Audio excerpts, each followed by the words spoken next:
The dessert that spikes your blood sugar the fastest may not be the one you think. Most people blame cake, candy, or ice cream.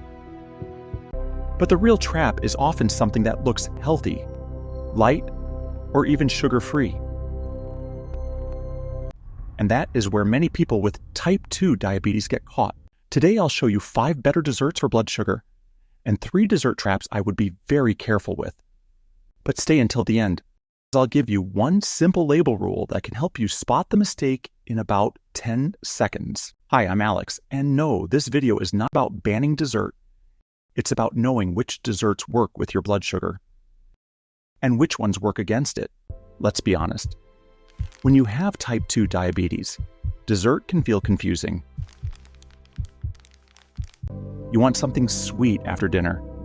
Maybe a little ice cream, maybe a cookie with tea, maybe a diabetic-friendly snack from the store.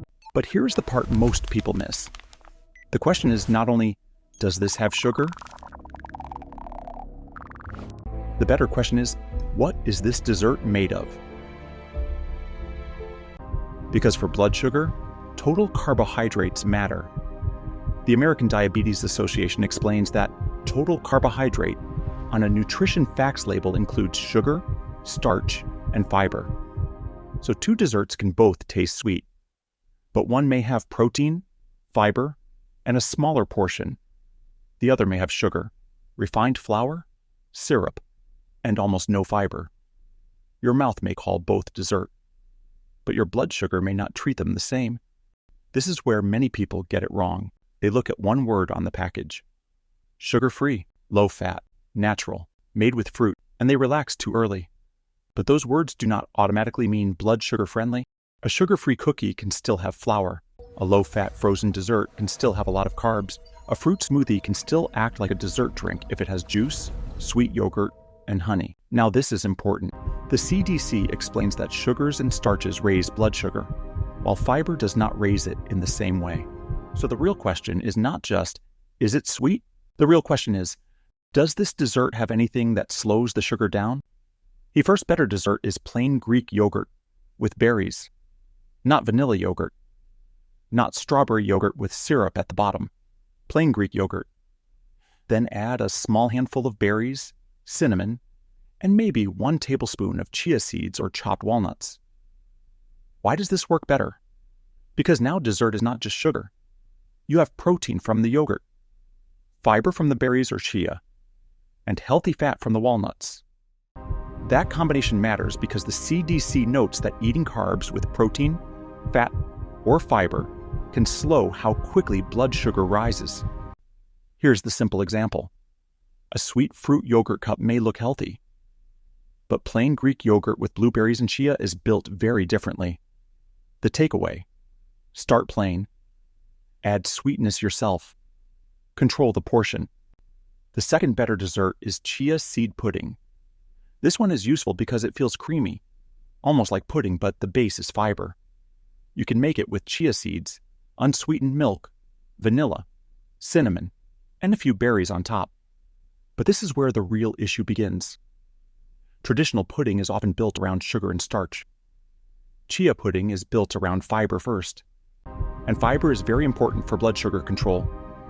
The CDC explains that fiber does not raise blood sugar in the same way sugars and starches do. But do not turn this into a dessert bomb. If you add honey, syrup, granola, dried fruit, and banana, now you change the whole thing.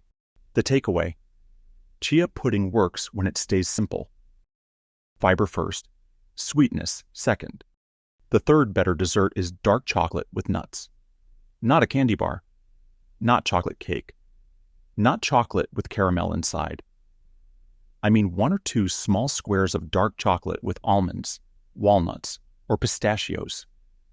My honest opinion? This works because it gives you the chocolate taste without turning it into a huge dessert event. The nuts slow you down. They add fat, fiber, and a little protein. And they make the dessert feel more complete. For example, 2 small squares of dark chocolate with a few almonds after dinner is very different from eating half a chocolate bar in front of the TV. Now this part is important. Dark chocolate is not magic.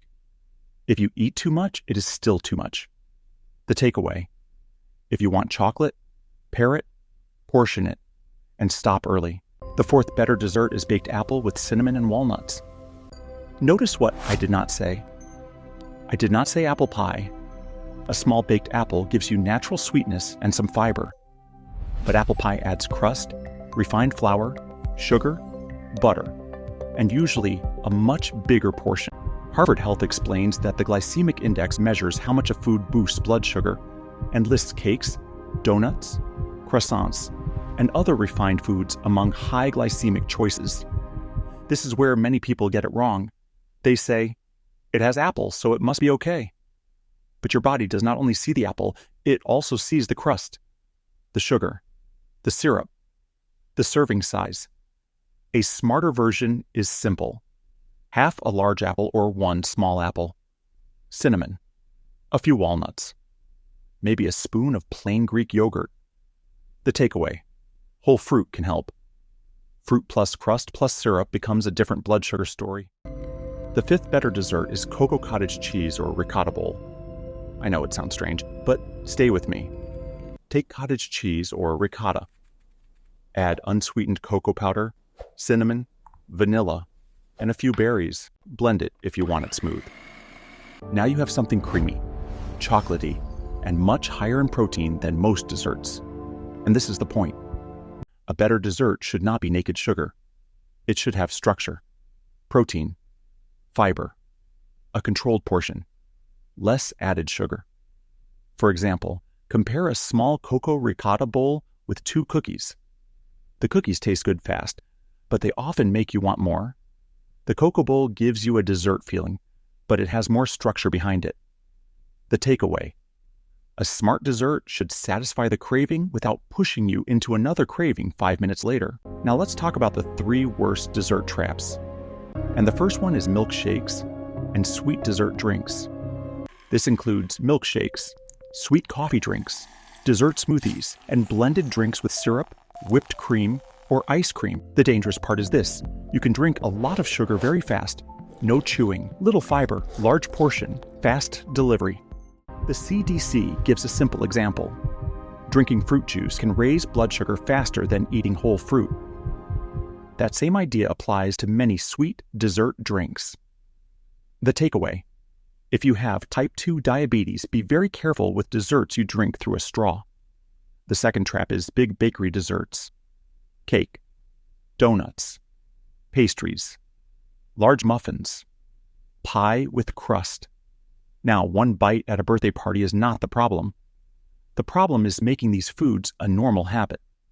Because many bakery desserts combine sugar, refined flour, fat, and large portions, and they are easy to overeat. A muffin can look innocent, but some muffins are basically cake without frosting. The takeaway: bakery desserts are risky because they are sweet, refined, and easy to eat too much of. The third trap is the sneakiest: sugar-free desserts. Sugar-free ice cream, sugar-free cookies, sugar-free candy, sugar-free cake. Now listen carefully. Sugar-free does not always mean carbohydrate-free. The American Diabetes Association explains that sugar alcohols are a type of carbohydrate, and that sugar-free foods containing sugar alcohols are not automatically carbohydrate-free or calorie-free. So how do you know? Check total carbohydrates, not just sugar, not just net carbs, not just the big marketing words on the front. The takeaway: never let the words sugar-free turn off your brain. Always check total carbs and serving size. So here is the 10-second dessert rule. Before you eat a dessert, check 4 things. Number 1, total carbohydrates. Number 2, added sugar. Number 3, fiber and protein. Number 4, serving size.